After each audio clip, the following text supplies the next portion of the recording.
So that's a good segue into the market news, because doing research this week on what is happening in the market, what's in the market news, what's in real estate news right now. First, active home listings hit a record low nationwide. So supply has dropped, but buyers have shown no signs of stopping their purchases. So that's an interesting thing to see. We personally in this market are starting to see supply increase, but in general in the nation, record low of supply, record high of demand, and that explains why, in general, the nation has seen a crazy increase in prices this past year and still. Mm-hmm. So Definitely. there's still As markets have flattened out, or people are leaving tall vertical markets and going to more horizontal markets, and it's yeah, and homes continued selling rapidly during the holiday season too. Closings were on average about 2 weeks faster than 1 year ago, and fewer sellers entered the market during the holidays than 1 year ago, because most of them who were willing to sell have already sold. So it's really interesting. Also, median listing prices climbed 13.4% over the last year. it's amazing. So it's it's wild. It's wild. It's going to be interesting to see how that shakes out when people that are that overheated market, as properties were going on the market and as they were being gobbled up above ask, that was driving up the asks, the initial asks. And even then, as that's driving up, they're still getting 20, 30, 40, 50% over ask. Yeah. And then, so now you're 30% over ask on a property that's asking 30% more than they would have had they listed last year at the same time. And yes. For suburbs and single family homes. For single family homes with private entrances, with a yard, especially.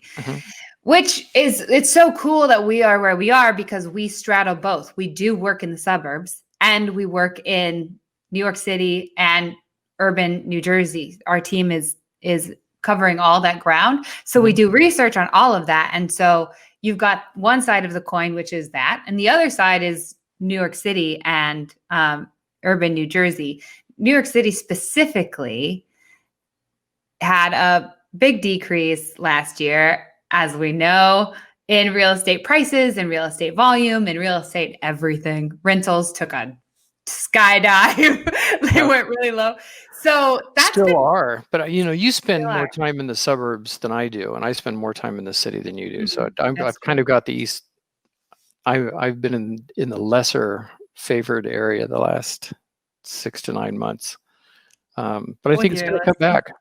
Yeah. Well, here's what's so interesting. Reading an article on The Real Deal, which really was referencing a Wall Street Journal article. So take that as you will. The question they were asking is who's buying, because so here's the interesting thing. When we talk about the prices in New York dropping, it sounds like, wow, what a no-brainer for somebody to buy. And the problem is the rental prices are dropping too. So if you're buying because you're an investor, then you need to have enough capital that you can hold on and make up the difference for getting a significantly lower, as in 20% lower than usual rent on your property, if you even fill the rent. Because if you're buying it as an investment, that's what I'm talking about. Yeah, because when you say that prices are dropping, then you think, okay, investors must want to buy. And the reason that they aren't is because they need to make a certain amount back every month to pay for their expenses. And the rentals have dropped so much that it doesn't cover expenses. So it makes it, in the short term, riskier to buy, even though in the long term, almost every investor is confident they'll make back in capital appreciation and the value of the property itself will increase. Getting it rented is just too hard. So that's why it's such a buyer's market, because you have to be willing to live there or not need to have a renter in the property. I see what you mean. Yeah. It's I just realized what I did wrong, so you couldn't see that absorption rate. Oh, Sure. there's also much of the city's excess inventory is high-priced new development condos that were actually sitting unsold way before the pandemic. Mhm. So it was kind of a perfect storm of a lot of things happening at the same time.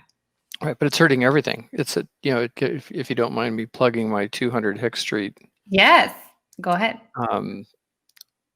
it's a really rough numbers, so nobody out there quote me on this exactly, because I don't want to bore you with super specifics.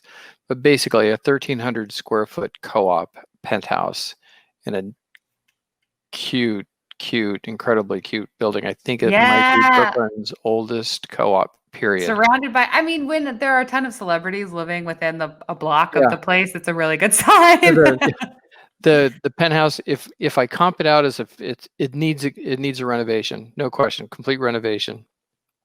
But when I comp it out to the unit across the hall, there are only 2 penthouses in this building. And when I comp it out to that one, it should price at about 2.5 million. We have it listed at 179. And you can figure the difference there. That's a $600,000. You tell me you can't get a renovation done for $600,000, 1,300 square feet. Yeah. Renovated for $600,000. It's a no-brainer. But it's a no-brainer. It's such a good deal. And still, we have a lot of people kind of circling, but everyone's we've got a nervous to couple pull triggers really right now. low. Yeah, the only way they'll pull the trigger is with a super low offer. Yeah. So it's just crazy right now. But I think that's going to turn. Count Yeah. on it. There is an interesting. Okay, so do you know what the SALT? Let's tell our audience about the SALT deduction cap, which is interesting if you are thinking about New York real estate at all, because it's a $10,000 cap on state and local tax deductions, which started in 2018. And it was part of President Donald Trump's Tax Cut and Jobs Act. But it's been a thorn in the side of the industry. So Douglas Elliman It's increased taxes for anybody that owns property because they limits their deductibility of their mortgage interest. Exactly, which we don't love. So the hope is with the Biden administration, the industry will, we're hoping that the cap will be lifted. So it seems counterintuitive, doesn't it? I mean, you think about it, you wouldn't have thought that President Trump, being from New York and being a real estate investor, developer in chief, would have limited that. And then to think that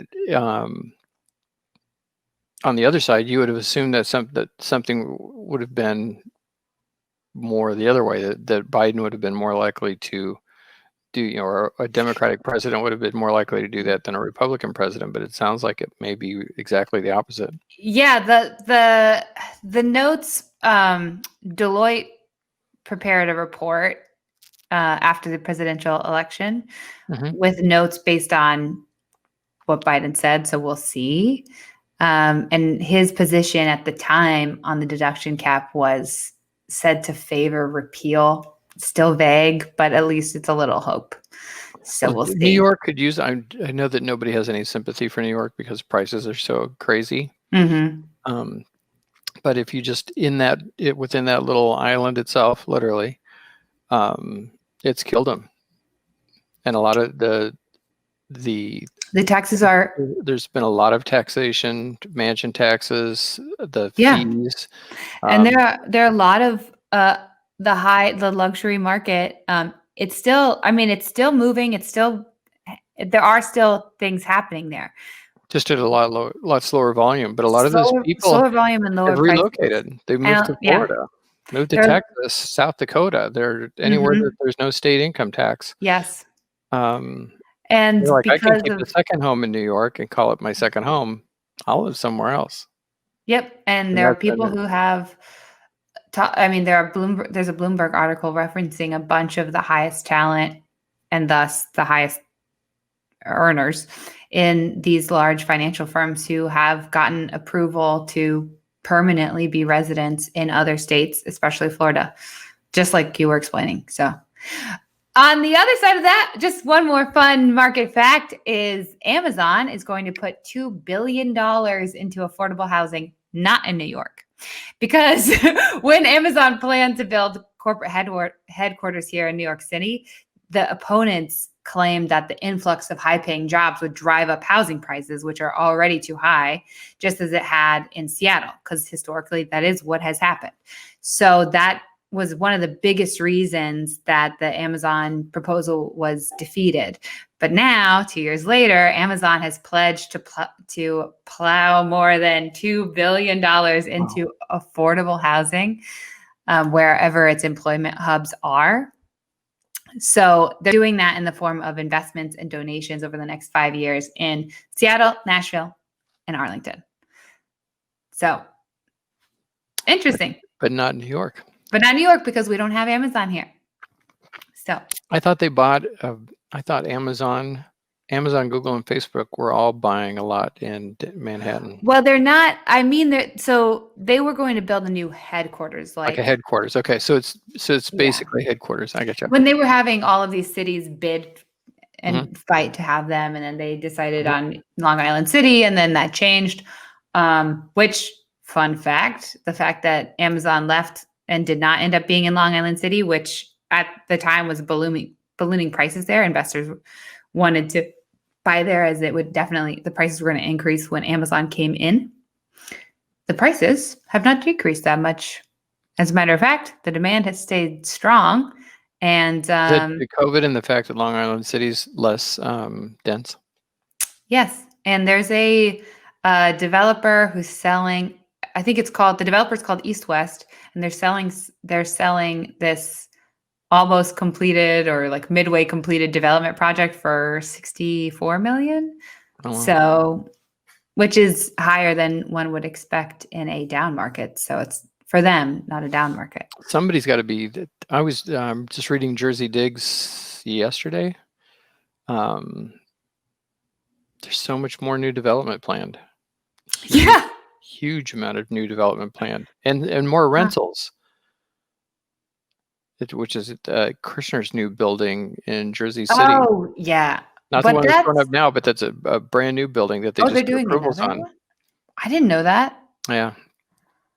We Just already have so approved much. a few nights ago. Yeah, I read that and went, how many hundred rentals? Holy cow! Still, That's interesting. and haven't even broken. No groundbreaking. That's just approved. Hmm. That was the project that got held up because remember Kushner's got in a fight with Jersey City because of some tax abatement stuff, and they thought it was because Jared Kushner. It was retribution. So Kushner they went to court. And then they ended up negotiating something in the middle of where the two were at. But it's that project. So I should know more about it. But that's more than I knew. That's interesting. I'm going to learn more. I just opened it up on Jersey Digs so I can learn. Well, thank you. I like Jersey Digs. I do too. We recommend it for your real estate news, folks, if you're interested in Jersey.